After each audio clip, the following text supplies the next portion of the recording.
और आया और हम नहीं मिली तो वो रोना शुरू कर देगा, मेरी गोपियां कहाँ, मेरी माँ कहाँ। तो वो ना रोए, मेरा प्रियतम सुखी रहे, इसलिए जिंदा है।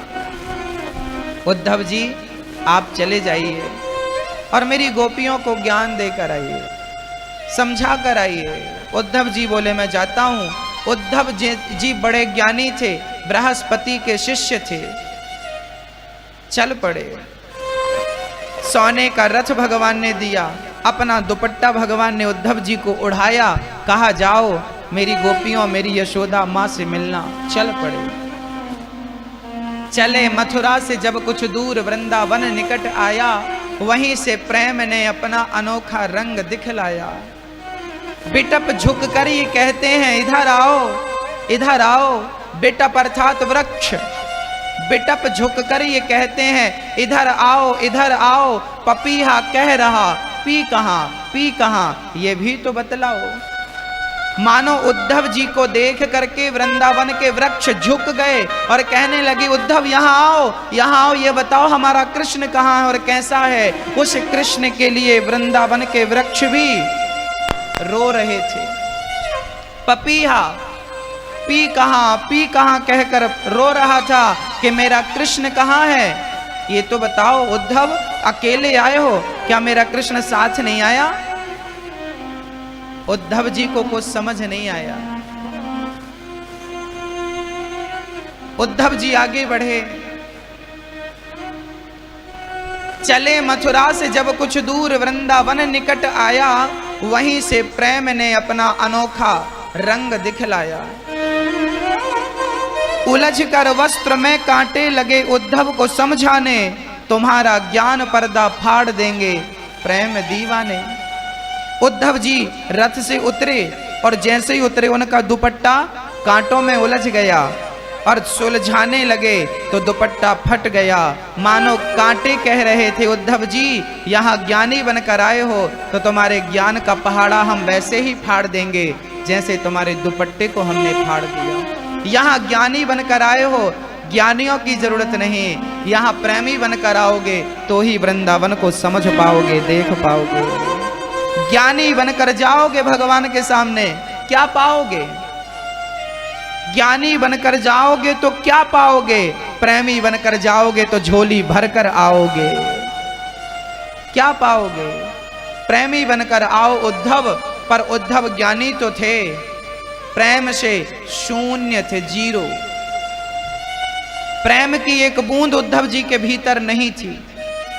और सच्चाई तो यही थी कि उद्धव जैसे ज्ञानी को भगवान ने प्रेम की गंगा में डुबाने के लिए श्रीधाम वृंदावन भेजा था। किसी से पूछा उद्धव जी ने, भैया ये यशोदा माँ का घर कौन सा है, कहाँ मिलेगी माँ?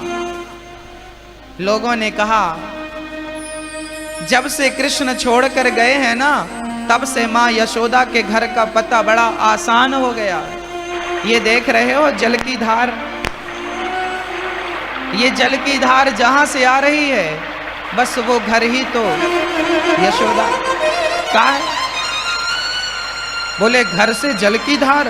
हाँ, ये जल और कहीं नहीं, ये नेत्रों का जल है। इतने आंसू गोपियों ने बहाए, इतने आंसू माँ यशोदा ने बहाए कि आंसुओं की एक छोटी सी गंगा निकल पड़ी। गोपियां कृष्ण के लिए प्रेम की मोहताज नहीं थी, वो आंसुओं की मोहताज नहीं थी। गोपियां बड़ी धनी थी, धनवान थी। मैं क्यों उन्हें धनवान कह रहा हूं? क्योंकि उनके पास कृष्ण प्रेम के आंसू थे। हम लोग गरीब हैं, हमारे पास कृष्ण के लिए एक भी आंसू नहीं है। इसलिए हम गरीब हैं क्योंकि हमारे पास कृष्ण के लिए एक भी आंसू नहीं है। और गोपियों ने इतने आंसू बहाए कि नदियां बह पड़ी। वो अमीर हैं।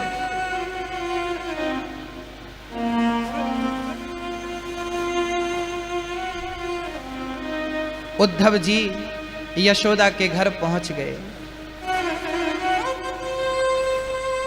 दरवाजा खुले थे। अंदर एक बूढ़ी सी स्त्री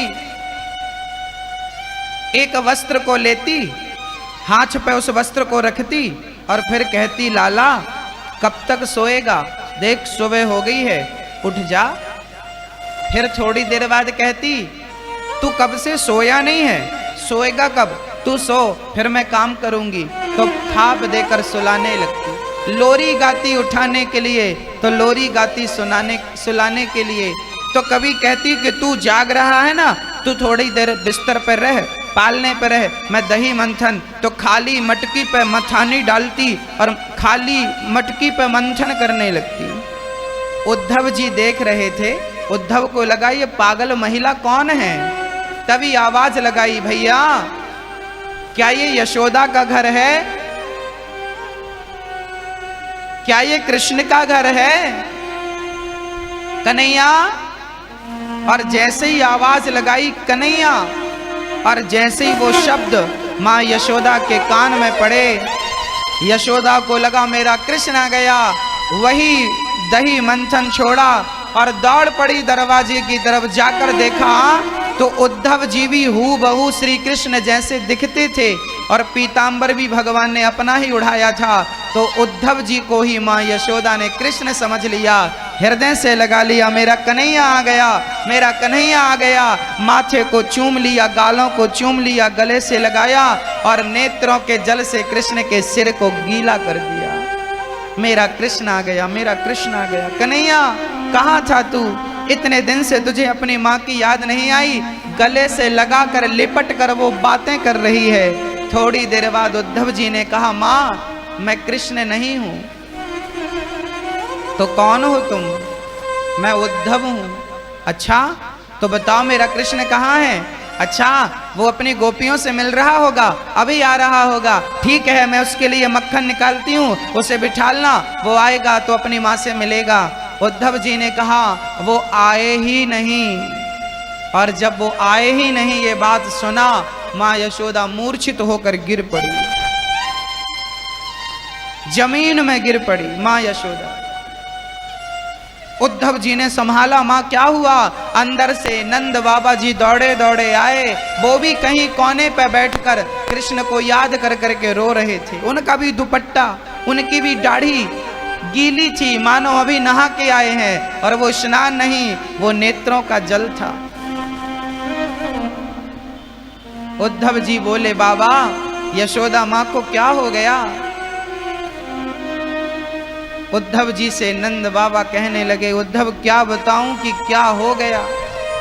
अरे जब से कृष्ण गया है तब से इसने ना कुछ खाया है, जल तक ग्रहण नहीं किया। नेत्रों के जल ही मुंह पे जाता है तो वही 2-4 बूंद ग्रहण कर लेती है, पानी नहीं पिया, बस कृष्ण कृष्ण कृष्ण कहकर जीवित है। थोड़ी देर बाद होश आया, माँ फिर कृष्ण कृष्ण कहने लगी। नंद बाबा ने समझाया, यशोदा उद्धव जी आए हैं, इन्हें तो भोजन प्रसादी कराओ, आपने नहीं खाया, पर गृहस्थों का धर्म है कि वो आए अतिथि का सत्कार करें। यशोदा ने भोजन बनाया और भोजन कराने बिठाया उद्धव को। उद्धव खा रहे हैं, यशोदा खिला रही है। तभी यशोदा की आंखों से फिर आंसू गिरने लगे। उद्धव ने कहा, माँ क्या हुआ? तो यशोदा बोली, उद्धव एक बात बताओ, क्या तुम्हारे कृष्ण को कभी हमारी याद आती है? उद्धव जी बोले, माँ उनको आपकी बहुत याद आती है, इसलिए तो उन्होंने आपके पास हमें भेजा है। जानती हो माँ, उन्होंने आपको याद किया है। तो यशोदा कहती है, उद्धव एक बार तुम अपने कृष्ण से कह देना कि कन्हैया तेरी माँ यशोदा ने कहा है कि एक बार वृंदावन आ जाए, अपनी माँ के लिए नहीं, मेरे लिए नहीं। वो गंगी गाय, जिस गाय का वो दूध पीता था, जिस गाय को वो चराता था, जिस दिन से कृष्ण गया है, वो गाय रोज नंद भवन की परिक्रमा लगाती है और रमाती है, मानो वो कहती है मेरा कृष्ण कहाँ है। सारी गाय चरने चली जाती हैं, पर वो गाय ना आज तक चरने गई, ना उसने पानी पिया। बस इतना ही कहकर यशोदा रोने लगी। मेरे लिए ना सही, कम से कम उस गाय के लिए तो कन्हैया से बोलना कि आए और उसके सिर पे हाथ फेर कर चला जाए। वो गाय रो रही है, जासु वियोग बिकल पशु ऐसे, प्रजा मातु पितु जी हैं ही कैसे। जिसके वियोग में पशु और पक्षियों की ये हालत हो, उनके वियोग में उनके माता और पिता की क्या हालत रही होगी। यशोदा माँ की आंखों से अश्रुधार गिर रही है। एक बार कह देना उद्धव अपने कृष्ण से कि वो अपनी माँ के लिए ना सही, अपनी गोपियों के लिए आ जाएं, अपने ब्रजवासियों के लिए आ जाएं।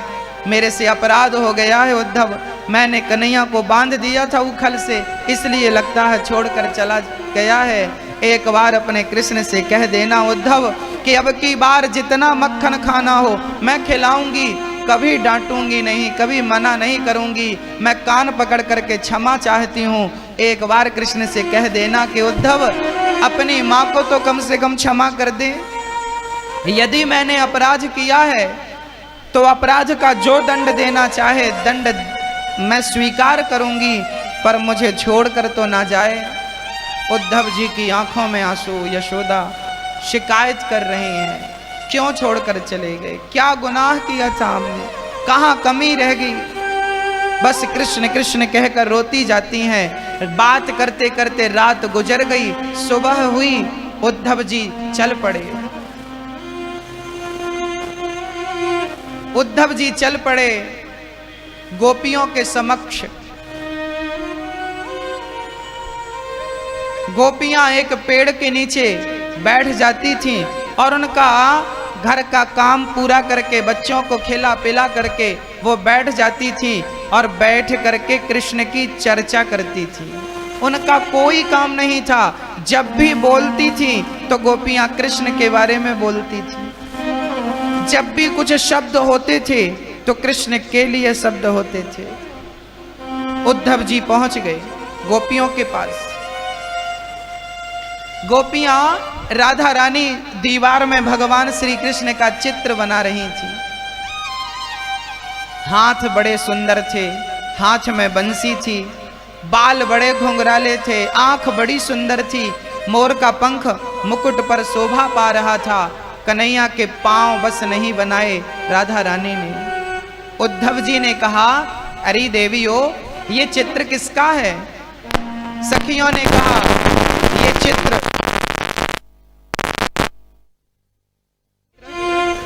चित्र भगवान श्री कृष्ण का है। अच्छा, उद्धव जी ने कहा तो फिर इस चित्र में तुमने कृष्ण के पांव क्यों नहीं बनाए, चरण क्यों नहीं बनाए? गोपियां रोने लगी। क्या बताऊं उद्धव, जिस कृष्ण के चरण थे वो छोड़कर चला गया, अब तो तस्वीर के सहारे जिंदा हूँ। इसके पांव मैंने बना दिया और कहीं ये भी चली गई तो हम बेमौत मारी जाएंगी, हम मर जाएंगी, इसलिए हमने इनके पांव नहीं बनाए। जानते हो जगन्नाथ भगवान के पांव नहीं है। क्यों नहीं है? मानो भक्त कहता है कि प्रभु हम आपकी ये झांकी अपने मन मंदिर में रखेंगे और फिर आपको कभी जाने नहीं देंगे, इसलिए पांव नहीं बनाए ताकि हम बिठा के रख लें और आपको कभी जाने ना दें। गोपियों ने चित्र बनाया, चरण नहीं बनाए। एक सखी कहती है, उद्धव ये बताओ हमारे कृष्ण ने हमारे लिए क्या संदेशा भिजवाया है? उद्धव जी ने झोली से चिट्ठी निकाली और गोपियों को दे दी। एक सखी ने वो चिट्ठी ली, उस चिट्ठी को उठाकर अपने नेत्रों से लगाया, अपने मस्तक से लगाया, उसे चूमा। तब तक दूसरी सखी ने छीन ली तो एक टुकड़ा उसके हाथ पर रह गया, दूसरा टुकड़ा दूसरी सखी ने ले लिया, उसने भी अपने मस्तक से लगाया, अपने नेत्रों से लगाया। तीसरी सखी ने छीना, उस चिट्ठी के टुकड़े टुकड़े कर दिए। उद्धव जी ने कहा, वाह सखियों, चिट्ठी पे क्या लिखा था तुमने पढ़ा नहीं और उसके टुकड़े टुकड़े कर दिए। तब गोपियों ने कहा, उद्धव जी क्या बताऊं, जिसने कृष्ण को पढ़ रखा हो उसको कृष्ण की चिट्ठी पढ़ने की क्या जरूरत है। हमें उसकी चिट्ठी पढ़ने की आवश्यकता ही नहीं पड़ी, हमने उसको ही पढ़ रखा है, हमें पता है इस चिट्ठी पे क्या लिखा है। उद्धव जी बोले, जानते हो, जानती हो कृष्ण ने तुम्हारे लिए क्या संदेशा भिजवाया है? बताओ क्या संदेशा भिजवाया है?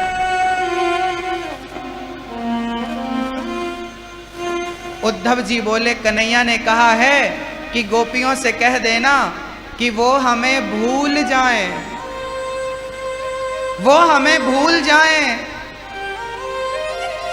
गोपियां हंसने लगी, वाह कन्हैया और वाह रे उद्धव, ये कहने आए हो कि हमें भूल जाओ? चलो हम थोड़ी देर के लिए भूल भी जाएं तो अपने वश में थोड़ी है।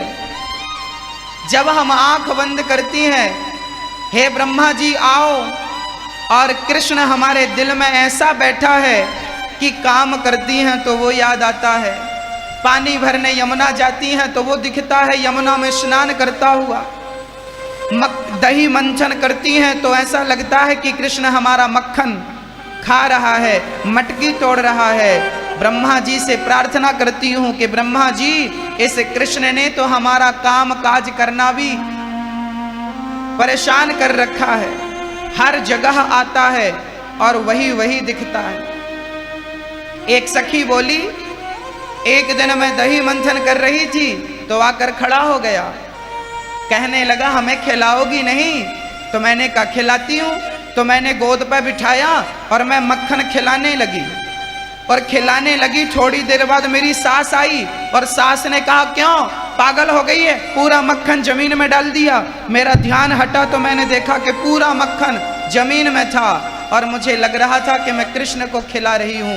एक सखी बोली, मैं पानी भरने यमुना गई तो मुझे लगा कि कृष्ण यमुना में स्नान कर रहा है, और वो स्नान करके यमुना के किनारे किनारे जाने लगा, और मुझे हमारा भारत अहिंसा ही परमो धर्म, यहाँ चींटी को मारना हम पाप समझते हैं, वहाँ लोग मांस खाएंगे। बताओ कितना गलत है। यदि आपके पास रोटी ना हो, खाने को दाल चावल सब्जी ना हो तो मांस खाओ, कौन रोकेगा? पर सब कुछ दिया मालिक ने, फिर भी तुम मांस खाओगे, गंदगी खाओगे, अगले जन्म में सुअर बना के भेजेगा भगवान, खाते रहो।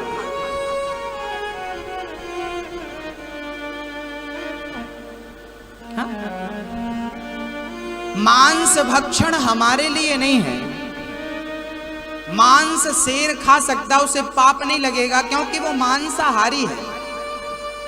मांसाहारी जानवर अलग होता है, शाकाहारी जानवर अलग होता है। गाय शाकाहारी है, शेर मांसाहारी है। इनमें अंतर क्या होता है? बोले मांसाहारी जितने भी जानवर होते हैं वो अपनी जिह्वा से पानी पीते हैं, चाट चाट के। कुत्ता कैसे पानी पीता है? बिल्ली कैसे पानी पीती है? शेर कैसे पानी पीती है? चाट कर। जबकि शाकाहारी घोड़ा कैसे पानी पीता है? मुंह से पीता है। गाय कैसे पानी पीती है? अब आपकी बात करूं, आप कैसे पानी पीते हो? चाट कर या गाय की तरह मुंह से? हम लोग पीते हैं मुंह से, गाय की तरह। हाँ, हम लोगों को भगवान ने शाकाहारी बनाया है। हमारे शरीर में जो फंक्शन है वो भी दाल चावल सब्जी रोटी को पचाने के लिए है। मांस पचाने में सक्षम नहीं है। मांस खाने वाला समय से पहले मर जाता है। हमारे भारत के संतों की उम्र कितनी होती थी? 1000 साल। सुना आपने वाल्मीकि जी की कितनी उम्र थी? पुराने संतों के बारे में सुना, वशिष्ठ जी की उम्र कितनी थी? बोले वशिष्ठ जी दशरथ जी के गुरु थे, उनके पिता के गुरु थे, उन्हीं के वंश में राजा नभग थे, उन्हीं के वंश में सगर थे, उन्हीं के वंश में असमंजस थे, उन्हीं के वंश में दिलीप थे, खटवांग थे, सबके गुरु वशिष्ठ जी थे। मतलब 100-200 पीढ़ी से वही गुरु थे। सब मरते गए, गुरु जी नहीं मरे। इतनी लंबी आयु वशिष्ठ जी। क्यों? क्योंकि खान पान हमारे देश का अच्छा था, इसलिए आप भी अच्छा खाइए। सब दिया भगवान ने, प्रसाद खाइए बढ़िया। अभी मंदिर जाइए, आनंद बाजार में भगवान का भोग मिल रहा होगा। यहाँ आए हैं पुरी में तो आप लोग इतनी देर तक सोते हैं, ये अच्छा नहीं है। घर पर तो सोना ही है। सवेरे जल्दी उठना चाहिए आपको, और जल्दी उठकर पहला दर्शन जगन्नाथ भगवान का करना चाहिए। 7 दिन बाद घर चले जाओगे फिर सोना ही तो है। यहां भी आकर कम से कम तुम सो रहे हो 8 बजे तक, ये तो गलत है। जल्दी उठना सीखो और पहला दर्शन करने जाओ। पहला दर्शन, वहां जाओ, दर्शन करो शांति से, और 10 मिनट आधा घंटा वहीं पर बैठो, आंख बंद करके भगवान का जो दर्शन किया है उसका चिंतन करो। यहां आने की सार्थकता यही है। जगन्नाथ भगवान को दिल में बसा लो, उनकी बाकी झांकी कभी निकलनी नहीं चाहिए। इतनी बार दिन में आपने कल कितने बार दर्शन किया? कितने बार? 2 बार। आपने 2 बार दर्शन किया, और कल इस दास ने 3 बार दर्शन किया, जबकि आप यहीं थे, थके भी नहीं थे। कल हम 24 घंटे की यात्रा करके आए थे, फिर भी हमने 3 बार दर्शन किया। मैं ये नहीं कहता कि मैं कितने बार किया हूं, पर मेरा कहना केवल ये है कि यहां हो तो ज्यादा से ज्यादा, अधिक से अधिक, क्योंकि यहां हम आए क्यों हैं? सोने, खाने। और याद रखना, यहां आए हो तो यहां का भोजन कम करना। आनंद बाजार है, वहां पर, वहां भगवान का प्रसाद मिलता है, दाल चावल, वो प्रसाद भगवान का भोग है। कहते हैं उस भोग को ना ब्रह्मा भी तरसते हैं। आप सौभाग्य से, पूरी दुनिया की सबसे बड़ी रसोई है जगन्नाथ की रसोई, पता है आपको?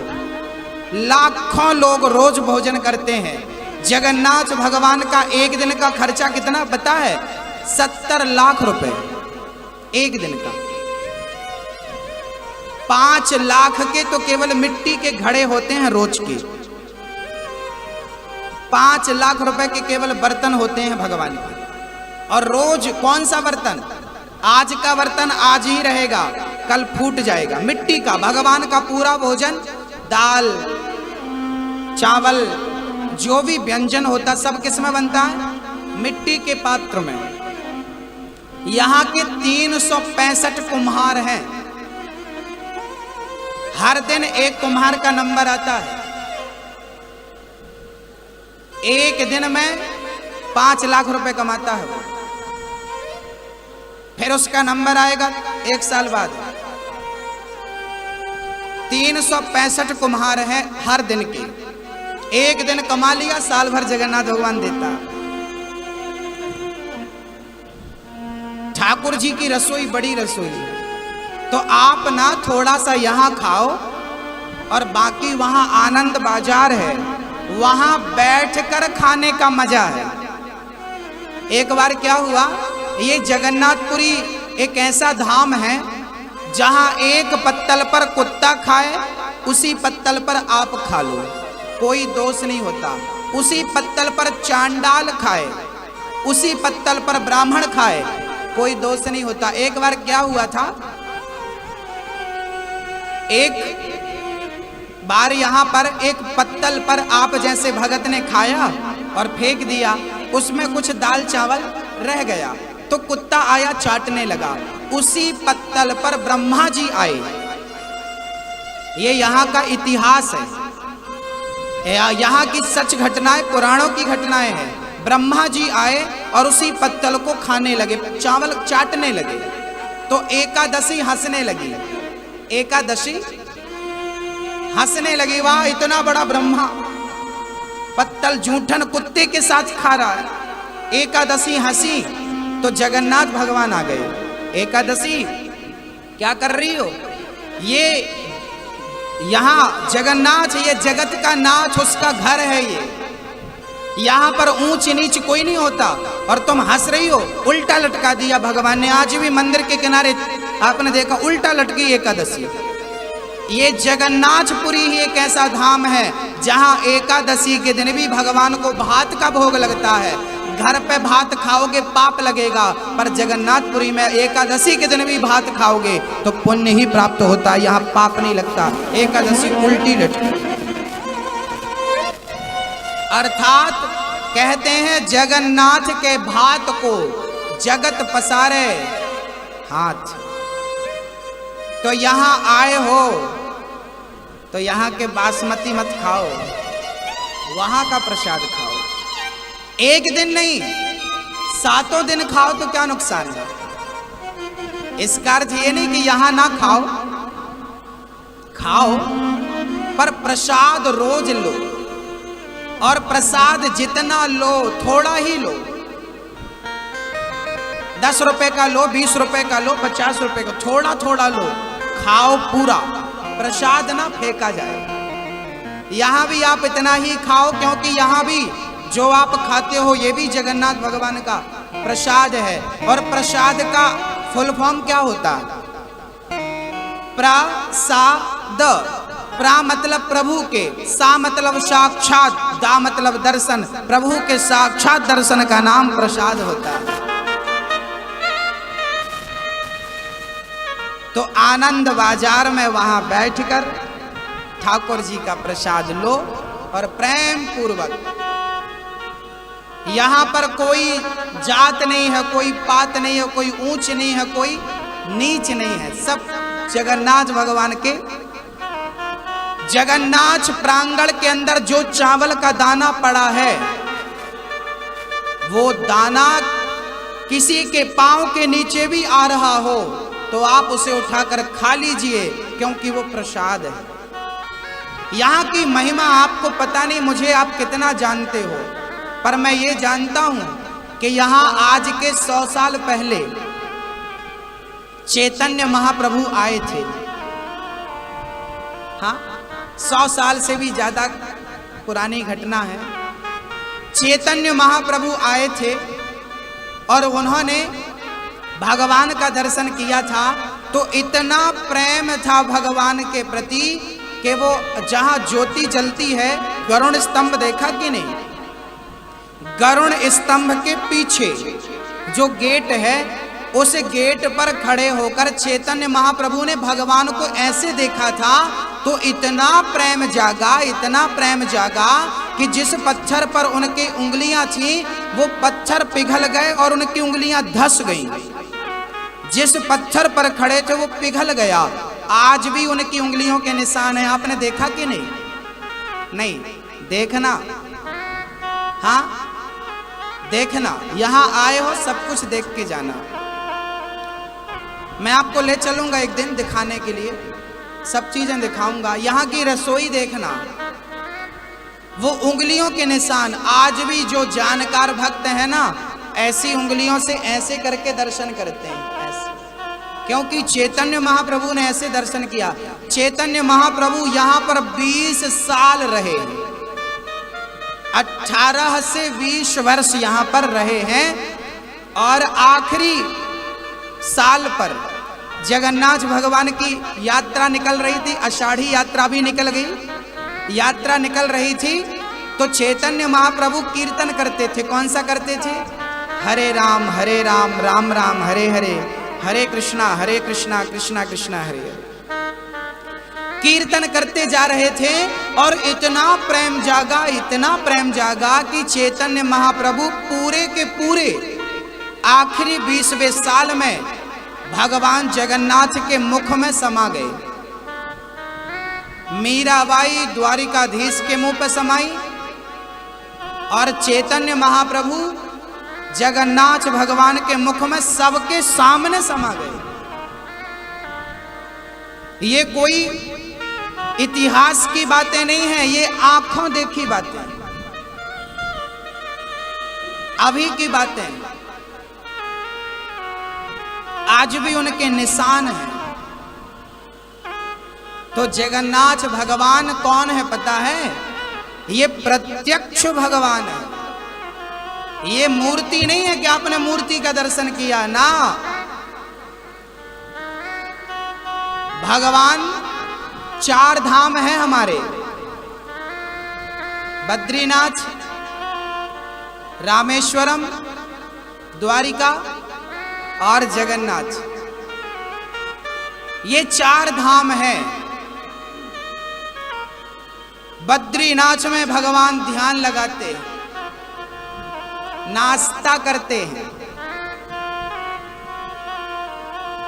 रामेश्वरम में भगवान स्नान करते हैं। आपका घर जो होता है उस घर में बेडरूम अलग होता है, किचन अलग होती है, और लाइट बात अलग होती है, नहाना धोना, मिलने जुलने के लिए हॉल होता है। ऐसे ही ये भारत भगवान का घर है और भगवान के 4 कमरे हैं। एक कमरा है आपके घर पे पूजा पाठ वाला कमरा, जहां पे आप जाके बैठते हो ध्यान लगा। तो भगवान ध्यान लगाने कहाँ जाते हैं? भगवान ध्यान लगाने बद्रीनाथ जाते हैं। नहाने कहाँ जाते हैं? रामेश्वरम। आज भी रामेश्वरम में आप लोग गए होंगे तो वहां नहाए कि नहीं? वहां नहाने की महिमा है। भगवान वहां नहाते हैं और नहाने के बाद खाते कहाँ हैं? ये खाना यहाँ जगन्नाथ भगवान खाते हैं। और सोते कहाँ हैं? सोने जाते हैं द्वारिका। वहां द्वारिका में भगवान को बड़ा लेट उठाते हैं पुजारी जी, और खूब बढ़िया रजाई गद्दा ये वो। वहां पर ना वस्त्र दान की महिमा है द्वारिका में, यहाँ अन्नदान की महिमा है। बद्रीनाथ में ध्यान लगाने की महिमा है और रामेश्वरम में स्नान करने की महिमा है। और एक बात और बताऊं, वास्तु के हिसाब से ये बातें बिल्कुल सटीक हैं।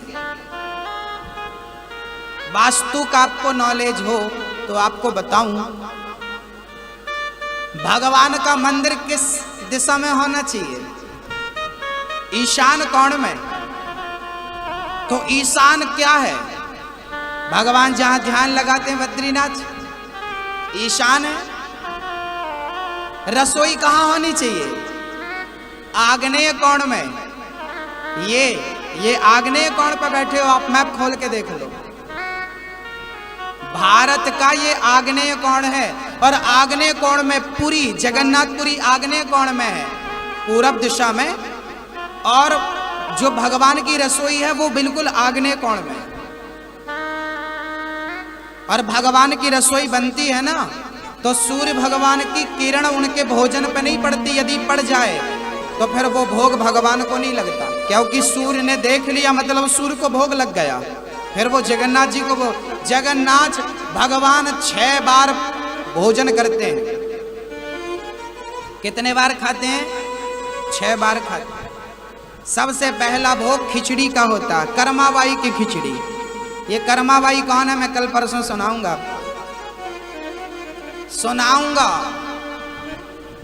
और आज भी कर्माबाई यहाँ पे है, आज भी है, आज भी वो भगवान को खिलाती पिलाती।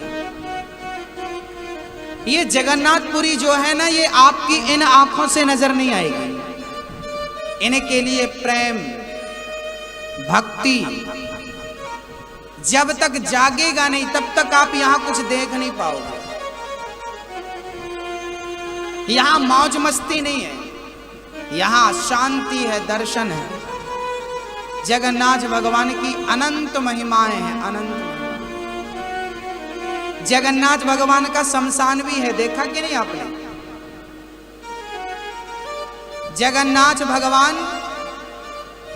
जब 2 आषाढ़ आते हैं, आषाढ़ जब 2 आते हैं, पुरुषोत्तम महीना आता कि नहीं?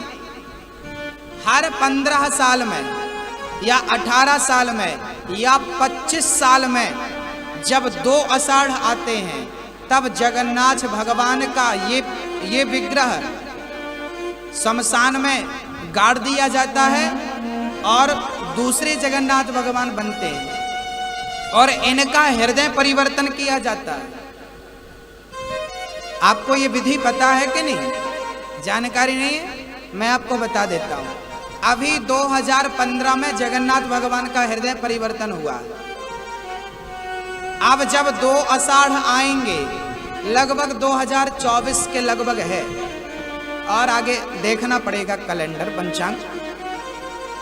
तो क्या होता है, यहां का सबसे बूढ़ा पुजारी होता है, उस पुजारी को सपना आता है कि फलानी जगह पर नीम का पेड़ है, उस पेड़ पर सांप है, उसके लक्षण होते हैं, 7 लक्षण होते हैं। जब 7 लक्षण मैच कर जाएं, तब सोने की कुल्हाड़ी से उसको काट कर पुजारी लोग वहां से कीर्तन करते करते लाते हैं, श्री कृष्ण गोविंद हरे मुरारी। पूरा दिन रात कीर्तन चलता है, और फिर उसी लकड़ी के भगवान बनाए जाते हैं। कहते हैं आज भी विश्वकर्मा जी आते हैं उस टाइम पे, और वो बनाकर चले जाते हैं। फिर सबसे बूढ़ा पुजारी होता है, वो बूढ़ा पुजारी इन जगन्नाथ भगवान का हृदय निकालता है। इनके अंदर हृदय होता है। हृदय कौन सा, मैं आपको बता दूं। जब भगवान श्री कृष्ण चले गए 125 वर्ष की लीला पूरी करके, तो भगवान श्री कृष्ण का के पांव में बहेलिए ने बाण मारा था। कहते हैं कि अर्जुन ने भगवान कृष्ण का अंतिम संस्कार कर दिया, परंतु भगवान का शरीर जला ही नहीं। तो अर्जुन को भगवान ने कहा कि मेरा शरीर जलेगा नहीं, तुम समुद्र में फेंक दो। तो समुद्र में फेंक दिया अर्जुन ने। वहां के समुद्र से ये लहरों के माध्यम से भगवान का शरीर यहां आ गया पुरी में। और इंद्रद्युम्न राजा ने जब पहली बार भगवान को बनवाया था, विश्वकर्मा जी आए थे, तब इंद्रद्युम्न के सामने भगवान का वही शरीर, भगवान कृष्ण का वो शरीर जो जला नहीं, भगवान बोले मैं कलयुग में भी रहकर अपने भक्तों को दर्शन दूंगा। तो भगवान का वही अध जला शरीर ला करके और जगन्नाथ भगवान के अंदर डाल दिया। अंदर स्थान बनाया, ऊपर से लकड़ी का अंदर जगह बनाई, और भगवान का पूरा शरीर डाल दिया गया जो बचा था। कहते हैं भगवान का ये अंग बचा था, हृदय। आज भी जब वो दूसरे भगवान बनते हैं तो इनसे वो हृदय निकालकर उनमें स्थापित कर दिया जाता है। और सबसे बूढ़ा पुजारी होता है, उसकी आंख बांध दी जाती है, और केवल एक ही होता है। और वो पुजारी जब निकालता है तो वो पुजारी बताता है कि ऐसा महसूस होता है कि दिल की धड़कन चल रही है, और वो डाल देता। और उसके बाद 1 महीने के अंदर वो पुजारी चला जाता। आज भी यहाँ की ये परंपरा है, पूछ लीजिएगा किसी से। वो शमशान भी है जहां फिर पुराने भगवान को जमीन में गाड़ दिया जाता है। पास में ही है, आप लोग जाइएगा, दर्शन करिएगा, सब जगह पे बड़ी महिमा है। ये जगन्नाथ भगवान कोई मूर्ति नहीं है, प्रत्यक्ष भगवान, प्रत्यक्ष। कहते हैं ना, जिसका नाथ जगन्नाथ है, सबके नाथ जगन्नाथ है। कोई कहे कि मैं अनाथ हूं, जिसके नाथ जगन्नाथ हैं वो अनाथ कैसे हो सकता? सबके नाथ जगन्नाथ। हाँ, चलिए मैं और आपको बताऊंगा। आपको जो चीज समझ में ना आए जगन्नाथपुरी की, वो आप पूछ लीजिएगा। यहां पहले समुद्र बहुत पास में था, तो फिर समुद्र की लहरों से ना सुभद्रा डरती थी। मंदिर में कितने लोग बैठे हैं? कौन कौन बैठा है आपको पता है? मंदिर में कौन कौन बैठे हैं? जो इस तरफ बैठे हैं वो कौन है? वो कौन है? वो कौन है? वो कौन है? जगन्नाथ भगवान किस तरफ के हैं? इस तरफ के या इस तरफ के? जो सबसे पहले हैं वो बलभद्र जी हैं, बीच में छोटी सी हैं सुभद्रा जी हैं, और इस तरफ जो काले हैं ब्लैक वो जगन्नाथ भगवान। जगन्नाथ भगवान की बहन सुभद्रा डर रही थी, समुद्र पास में था। तब फिर हनुमान जी पश्चिम द्वार में आपने देखा होगा, हनुमान जी ऐसे करके, कान पत्ता हनुमान जी उनको कहते हैं। तो वो हनुमान जी को जगन्नाथ भगवान ने नियुक्त किया था, चलो समुद्र को आप दूर भगाओ। तब समुद्र को दूर किया, फिर भी लहरें आ रही थी, आवाज। तब हनुमान जी बोले इस आवाज को मैं बस सुनूंगा और कोई नहीं, इसलिए ऐसे कान करके खड़े हैं हनुमान जी। उन्हीं हनुमान जी के मंदिर में एक छोटा सा मेंढक आता है। वो मेंढक बहुत पुराना है, कहते हैं वो हनुमान जी का दर्शन करने वहीं रहता है।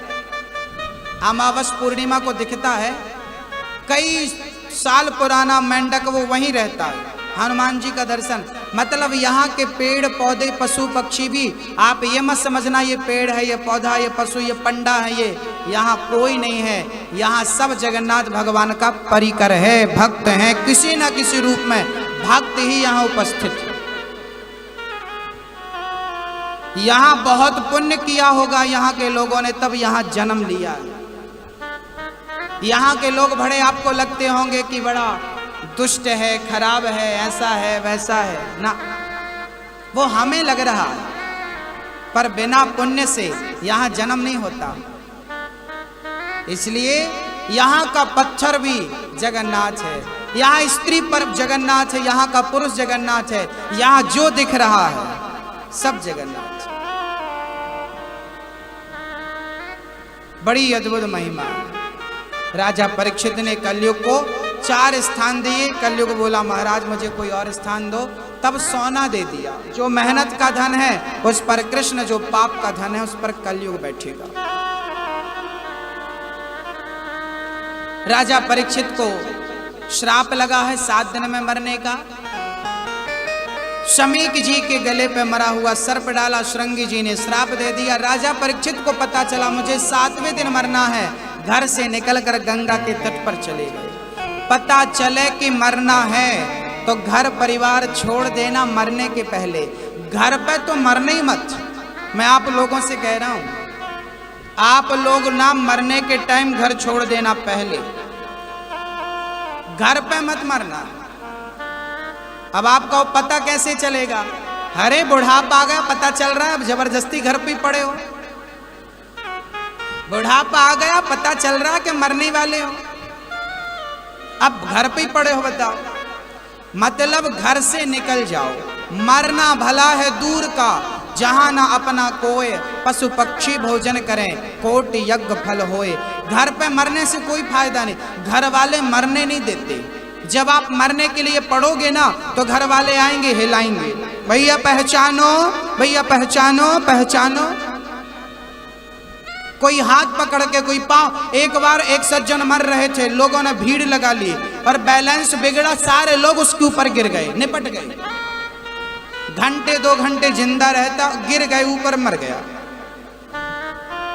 तो ये दुनिया वाले आपको देखने नहीं आएंगे, कई लोग तो मारने ही आते, चलो थोड़ा बहुत बचाओ तो अपन निपटा लो। तो घर वाले मरने नहीं देते शांति, इसीलिए घर पे रहोगे ना लोग आएंगे। कई लोग बस स्टैंड से रोना चालू, कई लोग घर से रोना चालू, रो रो के हिलाएंगे और आपसे कहेंगे हमें पहचानो।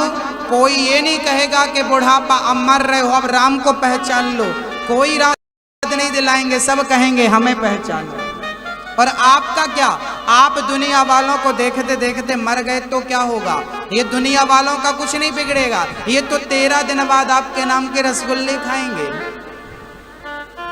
ये दुनिया वाले आपके मरने पर 13 दिन बाद क्या खाएंगे? आपके नाम के, भाई साहब एक और लाना, बढ़िया बनाया। ये मरे का रसगुल्ले खाएंगे और रो धोकर आएंगे और खा पी के चले जाएंगे। बिगड़ेगा आपका, बिगड़ेगा। इसलिए दुनिया वालों को देखते देखते मत मरना, इतना तो करना स्वामी, जब प्राण तन से